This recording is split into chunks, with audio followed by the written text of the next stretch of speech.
आणि आता महत्त्वाच्या बातम्या पाहूयात। विद्यमान आमदारांचं कामकाज पाहून काँग्रेस तिकीट वाटप करणार। मतदारसंघामध्ये ज्यांचं काम चांगलं त्यांना पुन्हा उमेदवारी। सूत्रांची माहिती। विधान परिषदेमध्ये आम्ही आमदारांना चांगलंच ओळखतो, आता कुणालाही अभय नाही, चुकीला माफी नाही। नाना पटोले यांची प्रतिक्रिया। शरद पवार गटाकडून विधानसभा निवडणुकीसाठी पक्षाची तयारी। 100 मतदारसंघांमध्ये निरीक्षकांची नेमणूक। इच्छुक उमेदवार आणि मतदारसंघातील ताकदीचा आढावा घेतला जाणार। मराठा ठोका मोर्चाचे रमेश केरे यांनी उपमुख्यमंत्री फडणवीसांची भेट घेतली। आमचा जरांगेंना पाठिंबा तर फडणवीस भाजपची भूमिका मांडणार। भेटीनंतर रमेश केरे यांचं वक्तव्य। रामदास आठवलेंचा पक्ष हाच खरा डॉक्टर आंबेडकरांचा पक्ष असं म्हणालो तर प्रकाश आंबेडकरांच्या दाव्यावर संजय राऊतांची जोरदार टीका। तर शिवसैनिक शिंदेंच्या सेनेला खरी शिवसेना मानतो, आंबेडकरांनी केलं होतं विधान।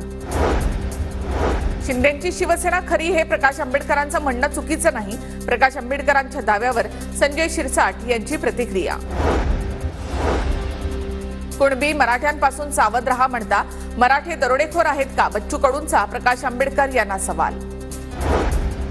कळत नसेल तर बोलू नये, मी जे बोलतो ते आधी समजून घ्यावं मगच बोलावं। प्रकाश आंबेडकर यांची बच्चू कडू यांच्यावर टीका। खडकवासला मतदारसंघावर अजित पवार गटाचा दावा। रुपाली चाकणकर उमेदवारीसाठी इच्छुक। खडकवासल्यामधील पदाधिकाऱ्यांचं अजित पवार यांना निवेदन। भाजपचे भीमराव तापकीर खडकवासल्याचे विद्यमान आमदार। उदय सांगळे सिन्नर विधानसभेचे महाविकास आघाडीचे संभाव्य उमेदवार असण्याची शक्यता। विद्यमान आमदार माणिकराव कोकाटे यांना सिन्नरमधून सांगळे यांचं तगडं आव्हान असेल। मी धनुष्यबाणावर निवडणूक लढवणार। चिपळूणमधील निर्धार मेळाव्यामध्ये माजी आमदार सदानंद चव्हाण यांची घोषणा। चिपळूण मतदारसंघावर शिंदे गटाचा दावा कायम। सोलापूरमधील माढा विधानसभा मतदारसंघावरून महाविकास आघाडीमध्ये रस्सीखेच होण्याची शक्यता। पवार गटाच्या माढ्याच्या जागेवर काँग्रेसच्या नगराध्यक्षा मिनल साठेंचा दावा। बुलढाण्याच्या सिंदखेड राज्यामध्ये शिंगणे विरुद्ध शिंगणे लढतीची शक्यता। दादा गटाचे आमदार राजेंद्र शिंगणेंची पुतणी गायत्री शिंगणे पवार गटाकडून निवडणूक लढण्यासाठी इच्छुक। मनसे संभाजीनगर, मध्य संभाजीनगर, पूर्व फुलंब्री, पैठण आणि गंगापूर विधानसभा निवडणूक लढवणार। राज ठाकरेंच्या संभाजीनगर दौऱ्यामध्ये नावं जाहीर होण्याची शक्यता।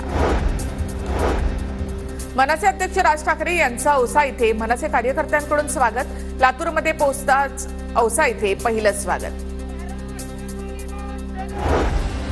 परभणी विधानसभा मतदारसंघावर भाजप नेते आनंद भरोसे यांचा दावा।